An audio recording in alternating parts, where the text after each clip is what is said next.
Limitations of Bligh's creeps theory.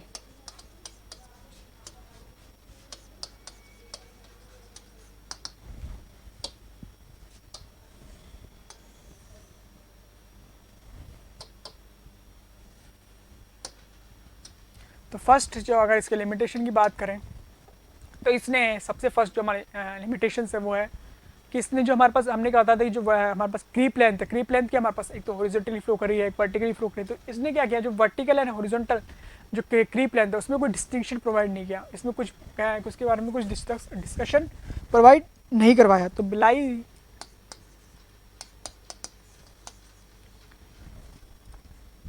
बिलाई made no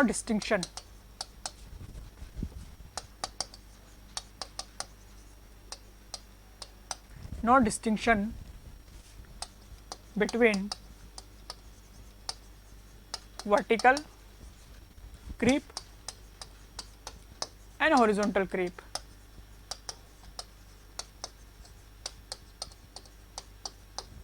okay, simply first of all distinction मतलब हमारे पास जो differentiate है उसको कर नहीं पाया। सेकंड वन इज हमारे पास जो सेकंड है इसका जो लिमिटेशंस थी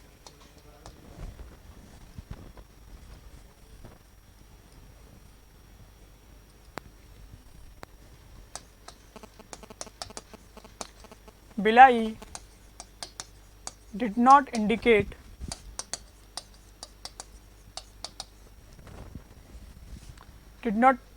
indicate the importance of exit gradient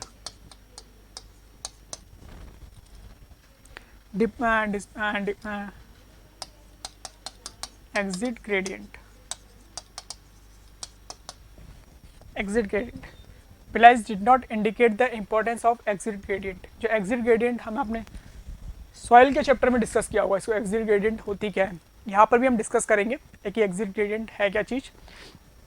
Khosla इसकी थ्योरी में ही इसको डिस्कस किया। खोसला ने अपने इन्वेस्टिगेशन के बेसिस पे जो रिजल्ट प्रोवाइड किए वही इसकी क्या लिमिटेशंस है। तो सिंपली अगर इसकी लिमिटेशंस है तो वही इसकी क्या है, खोसला ने अपने ऑब्जर्वेशन के बेसिस पे जो थ्योरीज प्रोवाइड की वही हमारे पास है। तो यहाँ पर हमारे पास जो बिलाइज ने किसी भी तरीके के एक्सिट ग्रेडियंट के बारे में क्या हमारे पास कोई भी इंफॉर्मेशन प्रोवाइड नहीं की थी कि किसी तरीके से जो एक्सिट ग्रेडियंट है उसका इंपॉर्टेंस है क्या चीज़। उसने वर्टिकल एंड हॉरिजॉन्टल क्रीप के बारे में भी डिस्कस नहीं किया था कि ओनली ये बता दिया था कि जो टोटल लेंथ है वो क्या है, क्रीप लेंथ कहलाती है।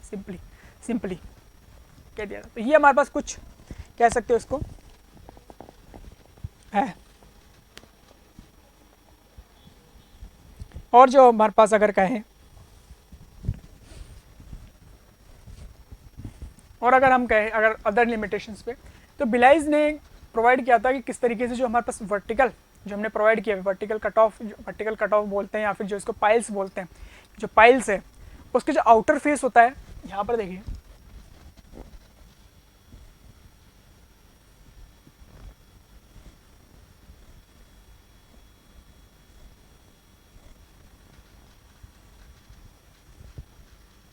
ये हमारी जो पाइल्स है इन्हीं को बोला जाता है वर्टिकल कट ऑफ या फिर पाइल्स बोला जाता है। तो पाइल्स का ये आउटर फेस हो गया, ये वाला फेस, और ये इनर फेस हो गया।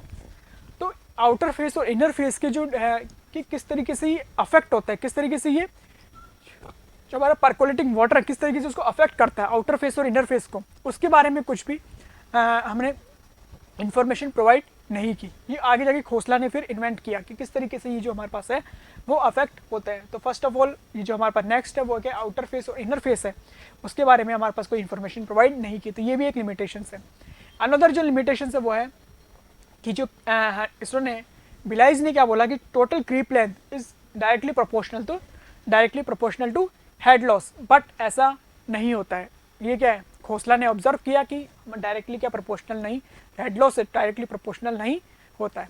And one another limitation is इन्होंने क्या बिलाइज ने क्या कहा था कि जो टोटल हमारी जो परकोलेटिंग वाटर है वो क्या करता है, किसको फॉलो करता है, outline of the base of the structure. किसको फॉलो, जो परकोलेटिंग वाटर इज क्या होता है, follows the outline of the base of the structure, but ऐसा नहीं होता है। ये भी एक खोसला ने ऑब्जर्व किया, तो ये भी उसकी एक लिमिटेशंस हो गई।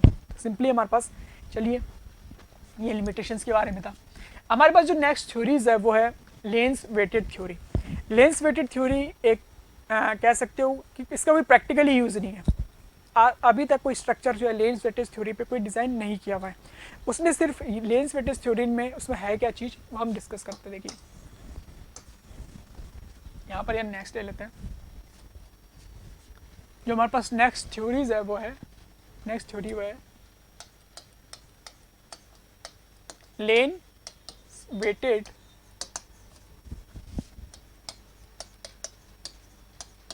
थ्योरी।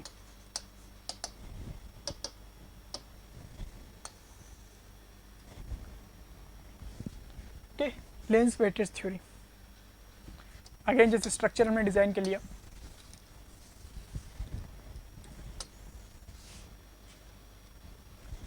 ये हमारा स्ट्रक्चर हो गया। हमने यहाँ पर फाइल्स प्रोवाइड करवा दी।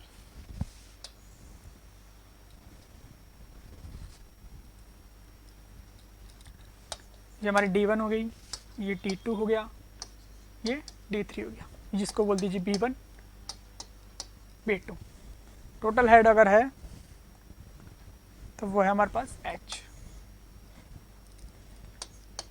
ओके, तो इसने क्या कहा, इसने अपने ऑब्जर्वेशन के बेसिस पे ये ऑब्जर्व किया कि जो हमारे पास जो क्या होती है, जो वर्टिकल्स कट ऑफ होती है, इनका इंपॉर्टेंस, इनका रोल जो होता है ज़्यादा होता है कंपेरिजन टू हॉरिजॉन्टल। तो मतलब ये जो वर्टिकल्स हमारी जो लेंथ है वर्टिकल कट ऑफ से, इसका इंपॉर्टेंस क्या ज़्यादा है comparison to horizontal length of impervious floor. तो इसके बेसिस पे इसने क्या किया, एक वेटेड फैक्टर प्रोवाइड करवा दिया, एक वेटेड फैक्टर प्रोवाइड कर दिया। मतलब अगर हमारे पास इसका इंपॉर्टेंस ज़्यादा है तो इसको ज़्यादा फैक्टर प्रोवाइड करवा दो, अगर इनका कम है तो इनको कम दे दो।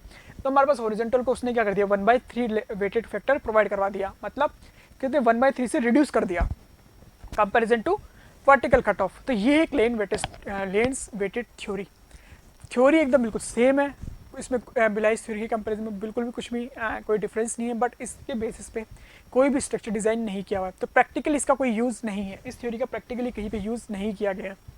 अगर इसका सिंपली इसका जो यूज़ है वो ओनली क्या है, थ्योरेटिकल पर्पसेस की, थ्योरेटिकल स्टडी की पर्पज़ के लिए हम इसको स्टडी करते हैं। यहाँ से कोई भी क्वेश्चन जनरेट नहीं होता इसका क्योंकि इसका कोई प्रैक्टिकली यूज़ नहीं है। सिंपली इसने यही कहा है कि जो हमारी क्रीप लेंथ है, सिंपली इसने क्या है, एक फैक्टर प्रोवाइड करवा दिया। तो क्रीप लेंथ इस केसेस में क्या हो गई,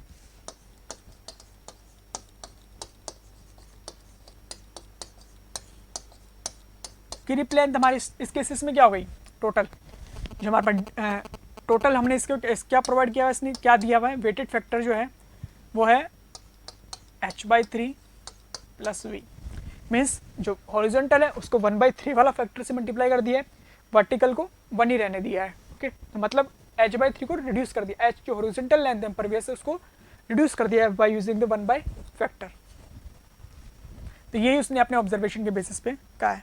तो यहाँ पर इस केसेस में हमारे पास जो, अगर हम इसको क्या करें, क्रीप लेंथ लिखना चाहे तो किस तरीके से लिखेंगे, D1 वाटर ऐसे ट्रेवल करेगा, देन ऐसे 2D1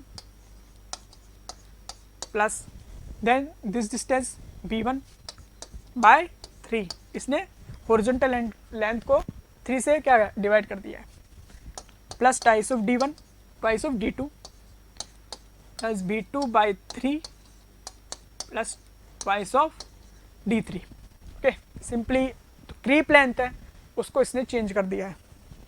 तो यही हमारी जो है लेंस वेटेड थ्योरी है। अदर जो पैरामीटर्स है, अदर जो जिस तरीके से कैलकुलेशन है वो पूरी की पूरी सेम है एज ए बिलाइस थ्योरीज की, बिलाइस थ्योरी से ही की जाती है। तो नंबर ऑफ स्ट्रक्चर तो डिज़ाइन किए जाते हैं वो बिलाइस थ्योरी से ही किए हुए हैं। बाद में जब इसके प्रॉब्लम स्टार्ट होना हुई अंडरमाइनिंग की, हम डिस्कस करेंगे कि मैंने बताया कि जो अपर चेनाब कैनाल साइफन है उसमें क्या आगे अंडरमाइनिंग की प्रॉब्लम स्टार्ट हो गई। वो जो स्ट्रक्चर्स था जो कैनाल साइफन वो डिज़ाइन किया हुआ था बिलाइस थ्योरी से डिज़ाइन किया हुआ था। अगर डिज़ाइन करने के बाद में उसके में जो अंडरमाइनिंग की प्रॉब्लम स्टार्ट हुई तो बाद में खोसला और उसके एसोसिएट्स जो थे उन्होंने क्या किया, इन्वेस्टिगेशन स्टार्ट कर दिए, इन्वेस्टिगेशन एक्सपेरिमेंट करना स्टार्ट कर दिए। तो उन्होंने अपने इन्वेस्टिगेशन के बेसिस पे अपनी थ्योरी को प्रोवाइड किया। इसको कहा जाता है खोसलास थ्योरी, जो हमारी नेक्स्ट थ्योरी है। If you really like the video, hit the like button, share the video, comment on our video and subscribe to our YouTube channel and press the bell icon for the latest updates. Thank you.